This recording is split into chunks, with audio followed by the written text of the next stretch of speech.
오늘 하나님의 말씀은 호세아 11장 12장 이어서 보도록 하겠습니다. 호세아 11장과 12장의 말씀, 지난 시간까지는 10장 11장 같이 수요일에 생각했는데 오늘은 11장 12장 이렇게 같이 보겠습니다. 구약성경 1266쪽인데요. 함께 봅니다. 이스라엘이 어렸을 때에 내가 사랑하여 내 아들을 애굽에서 불러냈거늘 선지자들이 그들을 부를수록 그들은 점점 멀리하고 바알들에게 제사하며 아로새긴 우상 앞에서 분향하였느니라. 그러나 내가 에브라임에게 걸음을 가르치고 내 팔로 안았음에도 내가 그들을 고치는 줄을 그들은 알지 못하였도다. 내가 사람의 줄 곧 사랑의 줄로 그들을 이끌었고 그들에게 대하여 그 목에서 멍에를 벗기는 자같이 되었으며 그들 앞에 먹을 것을 두었노라. 그들은 애굽 땅으로 되돌아가지 못하겠거늘 내게 돌아오기를 싫어하니 아수르 사람이 그 임금이 될 것이라.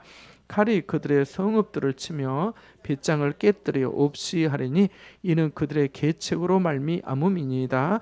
내 백성이 끝내 내게서 물러가나니 비록 그들을 불러 위에 계신 이에게로 돌아오라 할지라도 일어나는 자가 하나도 없도다. 에브라임이여 내가 어찌 너를 놓겠느냐? 이스라엘에 내가 어찌 너를 버리겠느냐? 내가 어찌 너를 아드마같이 놓겠느냐? 내가 어찌 너를 스보임같이 두겠느냐? 내 속에서 돌이켜 나의 긍휼이 온전히 불붙듯 하도다. 내가 나의 맹렬한 진노를 나타내지 아니하며 내가 다시는 에브라임을 멸하지 아니하리니 이는 내가 하나님이요 사람이 아님이라. 네 가운데 있는 거룩한 인이 진노함으로 내게 임하지 아니하리라.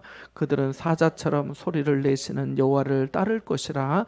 여호와께서 소리를 내시면 자손들이 서쪽에서부터 떨며 오되 그들은 애굽에서부터 새같이 아수르에서부터 비둘기같이 떨며 오리니 내가 그들을 그들의 집에 머물게 하리라. 나 여호와의 말이니라.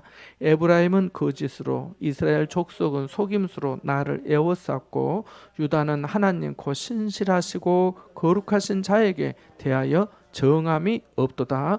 에브라임은 바람을 먹으며 통풍을 따라가서 종일토록 거짓과 포악을 더하여 아수르와 계약을 맺고 기름을 애굽에 보내도다. 여호와께서 유다와 논쟁하시고 야곱을 그 행실대로 벌하시며 그의 행위대로 그에게 보응하시리라.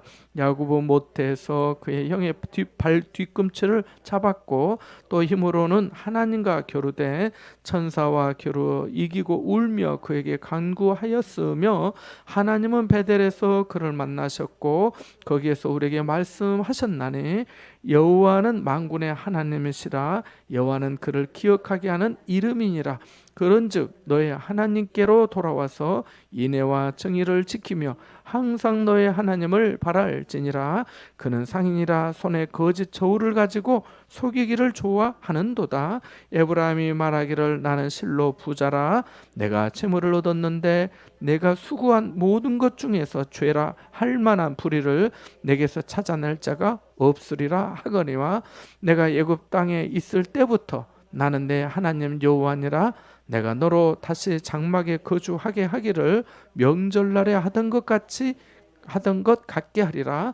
내가 여러 선지자에게 말하였고 많이 보였으며 선지자들을 통하여 비유를 베풀었노라. 길앗은 불의한 것이냐? 과연 그러하다. 그들은 거짓되도다. 길갈에서는 무리가 수송아지로 제사를 드리며 그 제단은 밭이랑에 쌓인 돌무더기 같도다. 야곱이 아람의 들로 도망하였으며 이스라엘이 아내를 얻기 위하여 사람을 섬기며 아내를 얻기 위하여 양을 쳤고 여호와께서는 한 선지자로 이스라엘을 애굽에서 인도하여 내셨고 이스라엘의 한 선지자로 보호받았거늘 에브라임이 경노하게 함이 극심하였으니 그의 주께서 그의 피로 그의 위에 머물러 있게 하시며 그의 수치를 그에게 돌리시리라. 아멘. 몇 구절 표시하면 좋을 것 같습니다. 11장부터 하면 1절, 2절, 3절, 4절 다 중요한 말씀이고요. 1절, 2절, 3절, 4절 중요한 말씀이고, 그리고 11장에서 가장 중요한 말씀 한 구절을 꼽으라면 8절 말씀입니다. 8절 말씀 또 꼭 기억해야 될 말씀이겠고요. 9절도 마찬가지입니다. 9절 그리고 12절 말씀 9절과 12절 말씀이요. 그리고 12장에서는 4, 5, 6, 4절, 5절, 6절, 4절, 5절, 6절 그리고 9절과 10절 그렇게 다음 주에 시험 보도록 하겠습니다. 그래서 11장과 12장에서 그렇게 좀 말씀을 표시해서 이렇게 보시면 좋을 것 같습니다. 오늘 계속해서 호세아를 통해서 하나님께서 북이스라엘에 대한 심판, 그러니까 그들의 어떤 죄상을 낱낱이 고백하고 또 하나님을 떠난 그 우상을 하나님을 떠나서 우상을 섬긴 죄, 앞부분에는 호세아 선지자가 그 고멜 자기 아내 고멜을 또 바람이 나서 또 하면 또 가서 데려오고 그럼 또 나가고 이런 어떤 일들이 반복되면서 이스라엘이 바로 이와 같다. 그럼에도 불구하고 하나님의 사랑은 호세아가 고멜을 데려오는 것처럼 또 다시 데려오고 하는 그런 거와 같다. 이렇게 비유해서 또 상징적으로 또 말씀해 주시고 또 실제로 호세아 입장에서는 그런 기가 막힌 선지자의 삶을 말씀을 그대로 살아내는 거죠. 이렇게 하기가 어렵죠. 어려운데 바로 기가 막힌 이름에도 불구하고 하나님을 떠나는 이스라엘 백성들에 대해서 하나님께서 말씀해 주고 계신 것이죠. 그래서 그 이후에는 이제 그거보다도 에브라임과 또 아수르, 에브라임과 이스라엘 이렇게 말씀. 오늘 또 보면은 뭐 이스라엘도 나오고 에브라임도 나오고 야곱도 나오고 유다도 나오고 하는데요. 에브라임과 이스라엘은 또 사마리아는 다 그냥 북이스라엘을 통칭한다 이렇게 생각하시면 되고 또 유다는 남유다를 유다 나라를 의미하는 것이고 그냥 이스라엘이라고 나올 때는 남북 다 함께 말하는 겁니다. 왜냐하면 이스라엘은 야곱의 이름이 이스라엘로 바뀌었잖아요. 창세기에 보면 32장에 그래서 그렇게 생각을 하시면 되겠습니다. 그래서 큰 덩어리로 말씀도 하시고 구분해서 말씀도 이렇게 남북으로 이렇게 해서 또 말씀을 하시기도 한다는 것을 보게 됩니다. 말씀을 통해서 몇 가지 같이 좀 배우기를 원하는데 첫 번째는 하나님은 이스라엘의 사랑많은 아버지셨다는 것입니다. 1절부터 4절 제가 밑줄 표시하면 좋겠다고 말씀을 드렸는데 한번 읽어보겠습니다. 이스라엘이 어렸을 때 내가 사랑하여 선지자들이 그들을 부를수록 그들은 점점 멀리하고 바알들에게 제사하며 아로새긴 우상 앞에서 분향하였느니라. 그러나 내가 에브라임에게 걸음을 가르치고 내 팔로 안았음에도 내가 그들을 고치는 줄을 그들은 알지 못하였도다. 내가 사람의 줄 곧 사랑의 줄로 그들을 이끌었고 그들에게 대하여 그 멍에서 멍에를 벗기는 자같이 되었으며 그들 앞에 먹을 것을 두었노라. 아멘.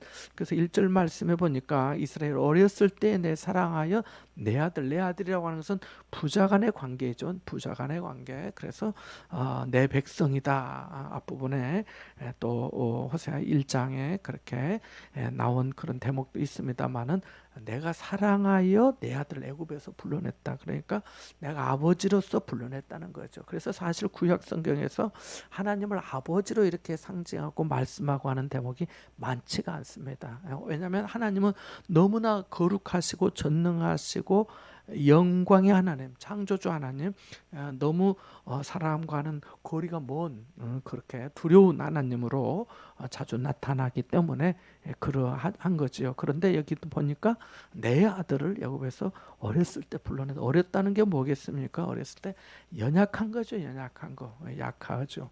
고난이나 학대나 어떤 환난에 있어서 자기 방어를 할 수 없는 그런 어떤 의미가 이 어렸을 때죠. 어렸을 때. 내가 어렸을 때는 뭘 모르잖아요.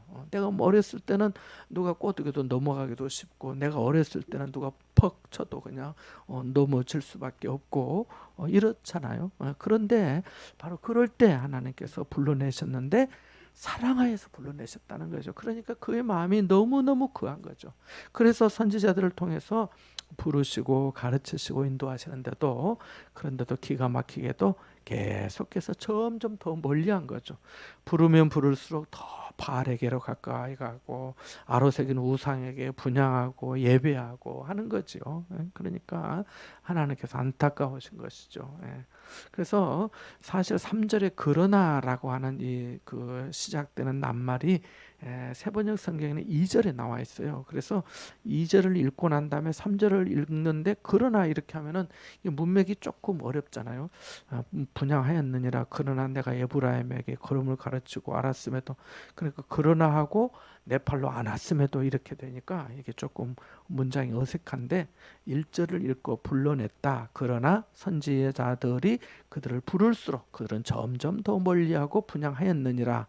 내가 에브라임에게 걸음을 가르치고 내 팔로 안 왔음에도 내가 그들을 고치는 줄을 그들은 알지 못하였다. 그러니까 하나님께서 사랑하여 아들을 불러내신 그 아버지의 마음과 그 사랑을 이 아이가 되는 아들이 되는 이 사랑받는 아들, 그래서 불러내 주시고 또 걸음도 가르쳐 주시고 내 팔로 안 왔다고도 말씀하시고 또 고쳐 주시는 그분을 알지 못했다고 하는 거죠. 우리가 6장에서 우리가 여호와를 알자, 힘써 여호와를 알자 그랬는데 이스라엘 백성들이 몰랐다는 거죠. 몰랐다는 거죠.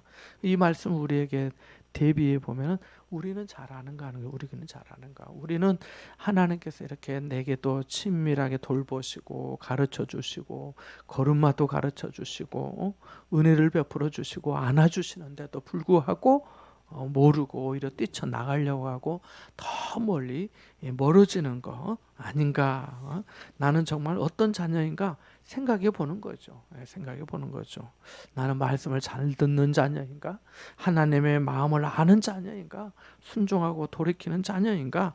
그렇지 않은 자녀인가? 라고 하는 거죠. 그래서 4절에도 보면 내가 사람의 줄 곧 사랑의 줄로 그들을 이끌었고 그들에게 대하여 그 목에서 멍에를 벗기는 자같이 되었어. 멍에를 벗기는 자처럼 벗겨 주었다는 겁니다. 그리고 그들 앞에 먹을 것을 두었다라고 또 말씀하십니다. 이 말씀이요, 원문대로 좀 번역하면 여기는 그들 앞에 먹을 것을 두었다라고 하는데 다른 성경에는 이 대목이 원문에 가깝게 가슴을 헤쳐서 젖을 물렸다 이렇게 나와 있습니다. 가슴을 헤쳐서 젖을 물렸다고 말씀합니다. 그렇게까지 하나님께서 은혜를 베풀어 주셨는데도 불구하고 멀리 점점 더 멀리. 그러니까 신앙생활은 점점 더 하나님께 가까이 오고 하나님 앞에 더 가까이 나아가고 십자가의 은혜를 구하고 또 그리스도가 더 기뻐하고 또 내 마음을 하나님께 또 드리고 또 그래도 또 내가 부족한 것 같고 더 고맙고 하나님 은혜가 더 크고 그래지는 게 이게 정상이죠. 정상인데 반대로 말 점점 더 멀어진다고 봐요. 내가 저 사람을 알고 만나기 시작했는데 갈수록 점점 좀 가까워지면 좋은데 점점 멀어지면 어떻게 되겠어요? 어려운 거죠.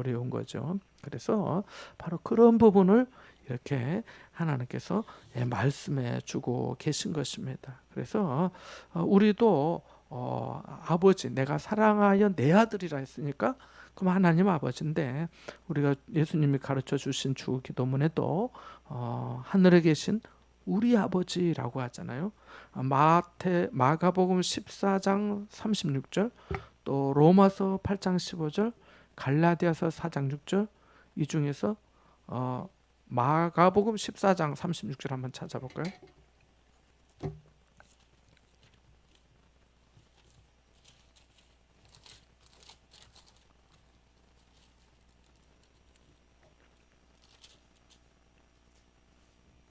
마가복음 14장 36절입니다.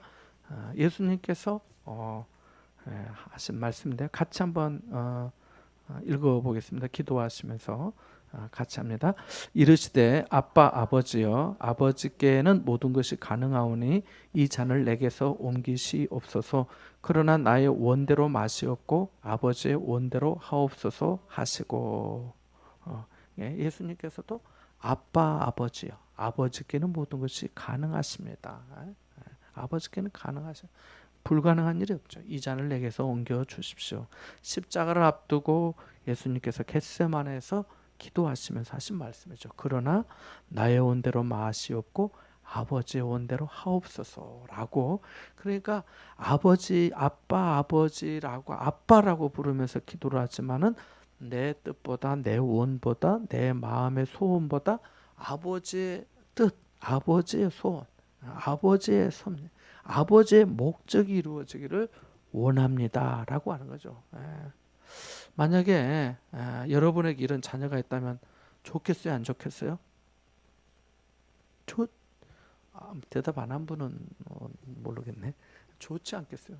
그래, 아빠, 엄마 이렇게 좀 해주시면 좋겠어요. 근데 아빠께서 결정을 하시는 대로 제가 따를게요. 제 의견은 이래요. 이렇게 하는. 그 얼마나 순종하고, 얼마나 겸손하고, 기특하고, 대견하고 예쁘지 않겠어요? 그런 거예요. 그래서 여기 마가복음 14장 36절, 로마서 8장 15절, 갈라디아서 4장 6절에 다 아빠 아버지라 부르게 하셨느니라. 또 이런 말씀드려요. 아빠 아버지요. 이렇게 예수님도 말씀하신 것처럼, 그러니까 우리가 하나님 앞에 아빠 아버지 하면서 기도하는 그런 어떤 태도, 또 마음, 그냥 말만이 아니라 하나님 앞에 더 가까이 나가는 그 순종함, 그 친밀한 어떤 은혜의 영성이 있어야 되겠다라고 하는 것을 말씀을 통해 그분을 알게 되는 거예요. 가슴을 헤쳐서 저주를 물려주신 분이시기 때문에 그러한 겁니다. 자, 두 번째 본문에서 그렇지만 끝끝내 하나님께 돌아오기를 싫어하는 그들은 예굽으로 돌아가고 아수르의 지배를 받게 될 것이다 라고 말씀합니다. 우리 5절 한번 읽어보겠습니다. 5절 말씀 같이 봅니다. 5절 말씀 같이 봅니다. 그들은 예굽 땅으로 되돌아가지 못하겠거늘 내게 돌아오기를 싫어하니 아수르 사람이 그 임금이 될 것이라. 7절도 봅니다. 내 백성이 끝끝내 내게서 물러가나니 비록 그들을 불러 위에 계신 이에게로 돌아오라 할지라도 일어나는 자가 하나도 없도다. 그래서 하나님께서 하나님께 돌아오기를 싫어하는 거죠. 애굽으로도 못 돌아가면서 하나님께 또 안 돌아오는 거예요. 하나님께 안 돌아오는. 이게 참 인간의 어떤 고집이나 이 완고함들이 참 얼마나 강한지 알 수가 있습니다. 아수르 사람이 그 임금이 된다는 것은 지배를 받는다는 거죠.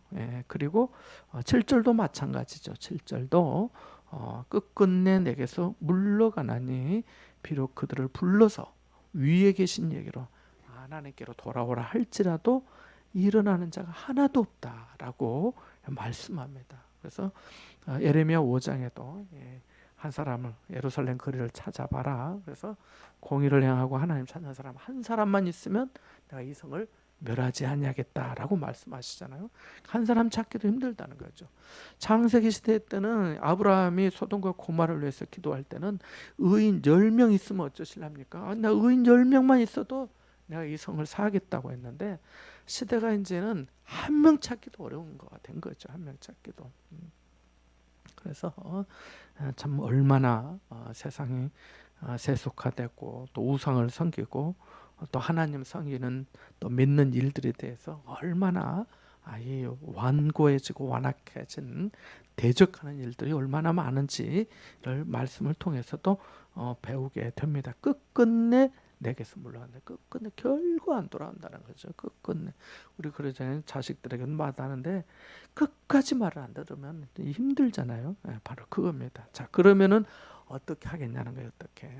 자, 이런 정도 사정이라면은 참 내가 사랑해서 불러낸 아들이긴 하지만은 말도 안 듣고 점점 더 멀어지고 바알에게 가서 제사하고 분향하고 끝끝내 그렇게 하면 어떻게 하겠냐는 거예요. 자, 그런데 하나님의 사랑이 8절에 또 9절에 또 나옵니다. 우리 같이 한번 읽어봅니다. 8절 9절 봅니다. 에브라임이여 내가 어찌 너를 놓겠느냐, 이스라엘이여 내가 어찌 너를 버리겠느냐, 내가 어찌 너를 아드마같이 놓겠느냐, 어찌 너를 스보임같이 두겠느냐, 내 마음이 내 속에서 돌이켜 나의 긍휼이 온전히 불붙듯 하도다. 내가 나의 맹렬한 진노를 나타내지 아니하며 내가 다시는 에브라임을 멸하지 아니하리니 이는 내가 하나님이요 사람이 아님이라. 네 가운데 있는 거룩한 인이 진노함으로 내게 임하지 아니하리라. 아멘. 그래서 여기 8절 말씀 특별히 에브라임이요 이스라엘을 말하는 거야. 내가 어찌 너를 그래 네가 그렇게 하지만은 내가 어떻게 너를 놓겠냐고. 이스라엘이여 내가 어떻게 너를 버리겠냐고. 내가 내 자식 버려버리겠고 내가 이제 제 자식은 내가 안 놓겠고 연을 끊겠다 호적에서 빼겠다 뭐 이렇게 하지만은 그럴 수 없다는 거죠. 그럴 수 없다는 거죠. 그럴 수 있는 부모가 없는 거죠. 그럴 수 있는 부모가 없는 거죠. 여기 내가 너를 어찌 아드마같이 이 아드마와 스보임이 나오는데요. 아드마와 스보임 한번 찾아보겠습니다. 좀 익숙한 이름은 아니잖아요. 창세기 14장 2절 한번 볼까요? 창세기 14장 2절입니다. 이게 다 소돔과 고모라 주변에 있는 도시예요. 창세기 14장 2절 말씀 한번 읽어보겠습니다. 창세기 14장 2절 말씀 함께 보겠습니다. 창세기 14장 2절 말씀입니다. 같이 봅니다. 소돔 왕 베라와 고모라 왕 비르사와 아드마 왕 시납과 스보임 왕 세메벨과 벨라 곧 소알 왕과 싸우니라. 그래서 그 1절에 이 왕들이 쭉 나오는데 2절에 소돔 왕 고모라 그 외에 또 아드마 스보임 이렇게 쭉 나오잖아요. 바로 그 시딤 골짜기에 소돔 고모라 그 다음에 아드마 또 스보임 또 벨라 소알 이렇게 다 같이 그 언저리에 있었던 바로 그러한 어떤 부족 도시 국가를 말합니다. 근데 이 소돔과 고모라가 망할 때 여기도 다 망하거든요. 그래서 창세기 19장에 이제 고모라가 멸망받게 된 그런 내용이 나오기도 합니다만은 그래서 바로 그런 말씀이에요. 호세아 11장으로 다시 돌아가면은 자 그렇게 그 소돔과 고모라의 어떤 정말 넘치는 그런 어떤 죄악 때문에 하나님께서 거기를 다 불과 유황불로 멸하셨는데 내가 그렇게 하겠냐는 거죠. 내가 그렇게 할 수는 없고 안 하겠다는 거죠. 왜냐하면 내 마음이 내 속에서 돌이켜 나의 긍휼이 온전히 불붙듯 하기 때문에 그래서 내가 정말 화가 나서 내가 정말 꼭 그러고도 싶은데 내 속에서 마음이 그래 그래도 그럴 수가 있겠나 그러면 되겠나 불쌍한 거죠. 불쌍한. 그 긍휼이 그 은혜죠. 은혜. 긍휼이 온전히 불붙듯 하나님 마음을 겪어보신 분들은 아시겠 내 자식이 너무 짠하고 불쌍하고 안타깝고 하면 이 마음 아니겠어? 나의 긍휼이 온전히 불붙듯 하도다. 다른 말로 하면 나의 사랑이 불붙듯 하도다라고 하는 거죠. 자식에 대한 마음이죠. 하나님 아버지의 마음이죠. 그러니까 우리가 내 자식을 이렇게 사랑한다면 하나님이 나를 얼마나 사랑하신지 알 수 있는 거죠. 그 사랑하시는 하나님 앞에 하나님 아버지에게 내 마음과 또 사랑과 어떤 시간이나 또 물질이나 이 어떤 봉사도 마찬가지에서 하나님의 은혜가 내가 겪어보니까 그 은혜를 아는 거죠. 그래서 9절 말씀에 보면 하반절에 그럽니다. 내가 하나님이요 사람이 아니다. 사람은 그렇게 하지만 나는 그렇게 하지 않는다는 거죠. 그러니까 이사야 선지자를 통해서 네 낳은 어미가 너를 잊을지라도 나는 너를 안 잊겠다고 하신 거잖아요. 그래서 진짜 어떤 경우에는 사람도 제 자식 버리기도 하고 하는 일들이 뉴스에서 보잖아요. 근데 하나님은 안 그런다는 거예요. 혹여 사람도 안 그렇지만은 어쩌다 그런 사람도 있는데 하나님은 안 그러신다는 거죠. 그래서 바로 이 말씀이 하나님께서 우리를 향하신 하나님의 사랑인 거죠. 아무리 화가 나도 화나는 대로 할 수가 없다는 거죠. 그래서 나는 너희 중에 있는 거룩한 하나님이다 라고 말씀합니다. 그래서 진노함으로 너에게 임하지 아니하리라. 하나님께서 우리에게 오실 때는 항상 은혜로 오시는 거죠. 근데 그 은혜가 너무 익숙해서 당연한 걸 알게 되면 그 이제 문제가 생기는 거죠. 둔해지고 또 교만해지고 무뎌지고 그렇게 되는 거 아니겠습니까? 그래서 바로 그러한 부분들을 말씀해 주고 있습니다. 그래서 하나님 앞에 돌이킬 것을 그렇게 있지요.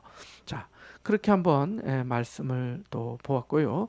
또 우리 12절 말씀 한번 읽어볼까요? 11장의 12절 한번 읽어봅니다. 시작. 에브라임은 거짓으로 이스라엘 족속은 속임수로 나를 에워쌌고 유다는 하나님 곧 신실하시고 거룩하신 자에게 대하여 정함이 없도다. 아멘. 그래서 여기 또 말씀해 보니까 하나님에 대해서 이 정함이 없는 거죠. 정함이 없는 것. 하나님의 우리 사람도 마음이 신실한 것이 참 중요한데 바로 그것을 말씀해 주고 있습니다. 그것을 말씀해 주고 있어요. 한 가지 좀 살펴볼 게 있는데요. 아까 그 자녀가 패역한 자녀가 되잖아요. 하나님 바알에게 점점 더 멀어지고 바알에게 제사하고 아로색인 우상에게 분향하고 자 그러면 보통 이런 어떤 자식 이런 자식에 대해서 내 아들 내 사랑하는 아들인데 부모에 대해서 패역하게 행하는 아들은 어떻게 해야 되는 게 율법이냐 그건 한번 보면 또 좋을 것 같아요. 신명기 21장 한번 가볼까요? 신명기 21장입니다. 구약의 말씀들이 어떤 때는 정말 무섭고 엄격해요. 하나님만 무서운 게 아니라 사람 앞에도 무서워요. 신명기 21장 18절에서 21절 한번 읽어보겠습니다. 18절에서 21절입니다. 같이 보겠습니다. 신명기 21장 18절부터 21절까지입니다. 같이 봅니다. 사람에게 완악하고 패역한 아들이 있어 그의 아버지의 말이나 그의 어머니의 말을 순종하지 아니하고 부모가 징계하여도 순종하지 아니하거든 그의 부모가 그를 끌고 성문에 이르러 그 성읍 장로들에게 나아가서 그 성읍 장로들에게 말하기를 우리의 이 자식은 완악하고 패역하여 우리 말을 듣지 아니하고 방탕하며 술에 잠긴 자라 하면 그 성읍의 모든 사람들이 그를 돌로 쳐 죽일지니 이같이 내가 너희 중에서 악을 제하라 그리하면 온 이스라엘이 듣고 두려워하리라. 아멘. 만약에 이런 일이 한 마을에서 일광읍에서 있었다고 봅시다. 어떻게 될까요? 집집마다 자식이 부모님 공경할까요? 안 할까요? 그것도 잘 모르겠어요. 누가 하나 죽고 당하고 나면 나도 맞아 죽겠다 하고 잘하지 않겠어요. 그러니까 구약의 말씀이요. 우리 하나님을 섬기는 어떤 하나님 앞에 경외함도 있지만은 이 사람들 사회 질서에도 아주 상당히 엄격해요. 이게 지금 이런 일이 누가 뭐 이런 자식을 누가 그러겠습니까? 정말 내 자식이 패역하고 완악해도 오죽하면 그러겠습니까? 누가 그러겠습니까? 그럴 사람이 없겠죠. 하지만은 정말 그런 경우가 있다고 가정하면 이 말씀들을 했다면은 도덕과 윤리나 또 부모님을 공경하는 것이 다 한 10년 전에 그런 일이 있었고 작년에도 이런 일이 한 번 있었어. 우리 마을에 다 소문이 나죠. 다 알지 않겠어? 일광초등학교 일광중학교 기장고등학교에서 누가 그랬다. 어떤 자식이 그래서 이런 일이 있었다. 장안에 이 정관에 기장군 전체에서 있었다. 그러면 그러지 않겠어? 아유, 내 부모님께 잘해야지. 나도 마찬가지죠. 나도 내가 내 자식을 가졌다고 했을 때 나도 마찬가지죠. 나도 위에 부모님이 계시잖아요. 나도 부모가 되었고 또 내 아이도 부모가 되겠죠. 언젠가는. 그래서 하나님의 말씀들을 가르치면서 이렇게 율법에 정해졌다 하는 거죠. 그런데 오늘 말씀은 바로 이런 완악하고 패역하고 술에 잠긴 자고 우상을 섬기는 자임에도 불구하고 하나님께 내가 안 그러겠다는 거죠. 내가 어떻게 아드마같이 또 수보인같이 너를 놓겠느냐 그렇게 두겠느냐 내 속에서 내 마음이 돌이키어서 나의 긍휼이 온전히 불붙다. 그러니까 하나님은 우리를 너무 화가 나고 속이 상해서 심판하려고 하시다가도 돌이키는데 사람은 안 돌이켜요. 사람은 안 돌이키는. 하나님은 돌이키셔서 은혜를 베푸시는데 사람은 안 돌이켜. 얼마나 고집이 센지 안 돌이킨 거야. 완강한 암소같이라고 하는 표현도 앞부분에 있었는데 그런 거죠. 그래서 우리의 어떤 인간의 뭐 다른 사람 말할 거 없고 내 자신의 어떤 이 완고함들 이런 부분들이 상당히 참 고약하구나, 참 문제구나 하는 것을 우리가 좀 말씀을 통해 좀 우리가 도전도 받고 또 돌아봐야 되겠습니다. 자, 그래서 다시 11장 이제 12절 보면은 거룩하신 자에 대해 정함이 없는 야고보서 1장에 바람에 밀려 요동하는 배와 같다 이렇게 말씀했는데 구할 때 믿음으로 구해야 되는 거죠. 그래서 정함이 있어요. 정함. 신실함이 있어야 되는 거예요. 사람에게도 마찬가지인데 하나님에 대해서 더욱더 그러하다라고 하는 것입니다. 자, 계속해서 12장 말씀에 보면 이제 에브라임에 대해서 쭉 나옵니다. 1절 말씀에 보면 이들이 거짓과 포악을 행하고 바람을 먹는다고 하는 말은요. 자, 바람을 먹으면 배불러요, 안 불러요? 안 불러요. 그냥 우리 호흡하는 거예요. 바람을 먹는 아무 의미 없는 일 하는 거예요. 바람을 먹고 동풍을 따라가서 더운 바람들 그런 그렇게 한다고 하는 그런 뜻인데요. 그 종일토록 거짓과 포악을 더하여 아수르와 계약을 맺고 기름을 애굽에 보낸다는 것은 조공을 바치면서 한다는 거죠. 그래서 하나님께서 보응하시겠다라고 하면서 야곱의 이야기가 쭉 나오는데 3절부터 6절까지 한번 읽어보겠습니다. 12장에서는 6절 말씀이 제일 중요합니다. 5절과 6절이 같이 봅니다. 3절에서 6절까지 봅니다. 야곱은 모태에서 그의 형의 발 뒤꿈치를 잡았고 또 힘으로는 하나님과 겨루되 천사와 겨루어 이기고 울며 그에게 간구하였으며 하나님은 베델에서 그를 만나셨고 거기에서 우리에게 말씀하셨나니 여호와는 만군의 하나님이시라 여호와는 그를 기억하게 하는 이름이니라. 그런즉 너희 하나님께로 돌아와서 은혜와 정의를 지키며 항상 너의 하나님을 바랄지니라. 아멘. 그래서 야곱의 얘기를 하고 있습니다. 야곱이 태어나면서부터 형의 뒤꿈치를 잡았고 또 힘으로는 하나님과라도 겨루고 했던 그런 사람, 그런 인생이라는 거죠. 천사와 겨루어 이기면서 울며 그에게 간구하거늘. 그래서 창세기 32장에 보면은 야곱이 글잖아요. 당신이 내게 축복하지 아니하면 가게 하지 아니하겠나이다. 이렇게 하잖아요. 그래서 네 이름이 뭐냐? 그러니까 야곱입니다. 그러면 이제부터 이스라엘이라 하라 그럽니다. 그리고 우리가 지나치기가 쉬운데요. 그때 야곱이 뭐라고 하냐면 당신의 이름을 알려주소서 그럽니다. 당신의 이름을 알려주소서. 그럴 때 이름을 알려주지 않으세요. 어찌하여 내 이름을 묻느냐 하고 야곱을 축복합니다. 그리고 그 얘기는 끝나요. 그리고 난 다음에 당신의 이름을 알려주소서라고 야곱이 했던 기도의 제목은 창세기 35장 그 베델에 올라가서 제단을 쌓고 난 다음에 돌아왔을 때 하나님께서 그때 말씀하십니다.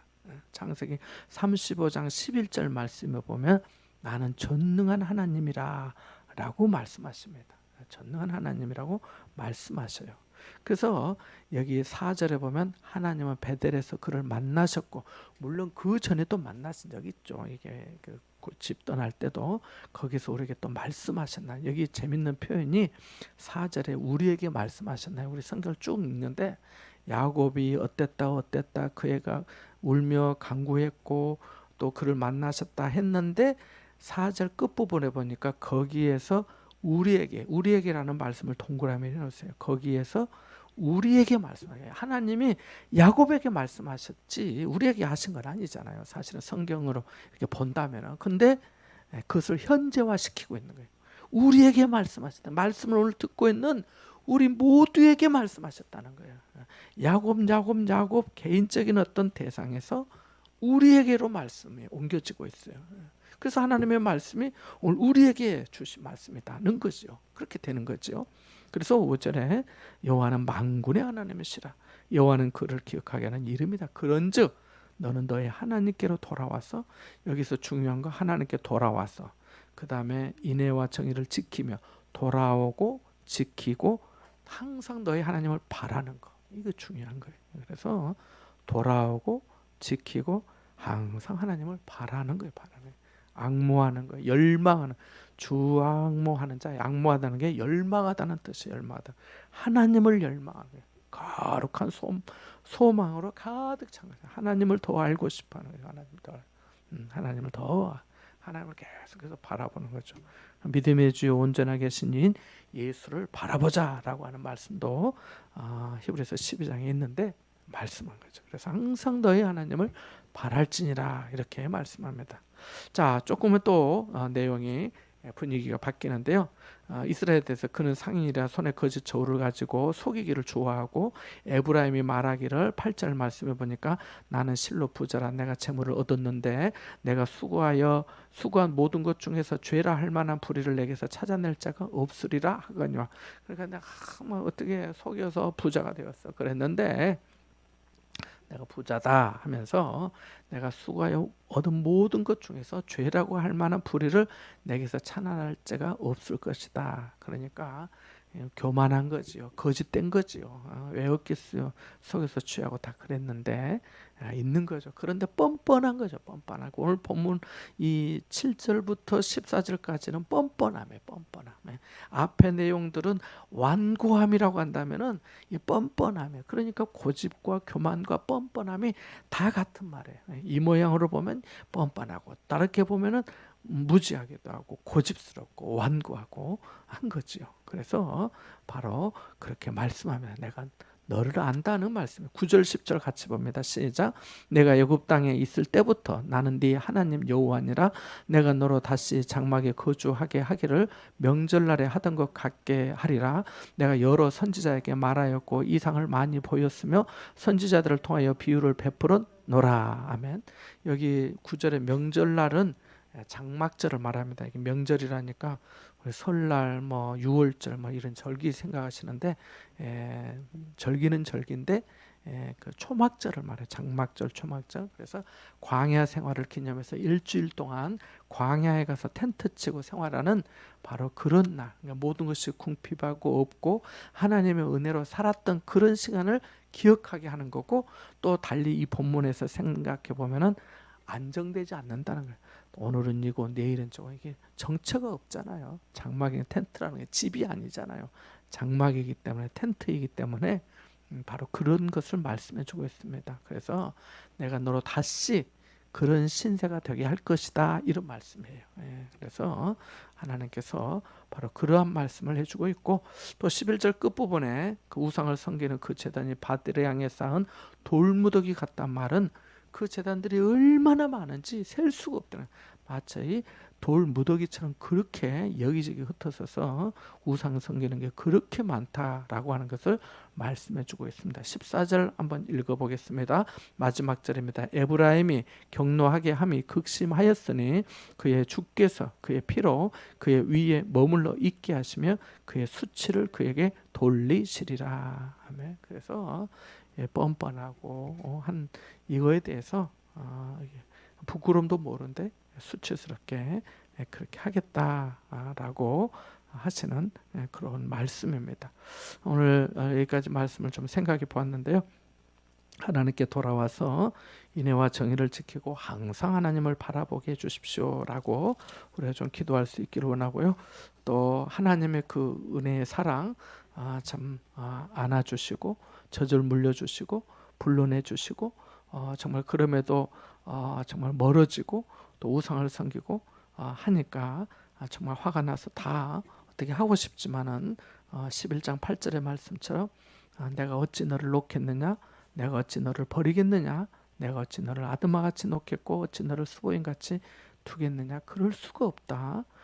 내 속에서 돌이켜 나의 긍휼이 온전히 불붙듯하다라고 하는 하나님의 우리를 향하신 긍휼하심과 사랑에 우리가 정말 나는 얼마나 하나님 앞에 내 마음과 사랑을 드리는가, 또 내가 얼마나 참 자식된 도리로 하나님의 자녀로서 아버지를 기쁘게 하는 삶인가, 이것들을 우리가 좀 기억하고 좀 생각하면서 기도할 수 있기를 원합니다. 긍휼에 불붙었다는 아버지의 마음을 알게 하여 주시고 그 은혜에 순종하여 감사하는 삶이 또 될 수 있도록 하나님 우리에게 은혜 달라고 또 같이 좀 기도하면 좋겠습니다. 우리 같이 한번 기도하겠습니다.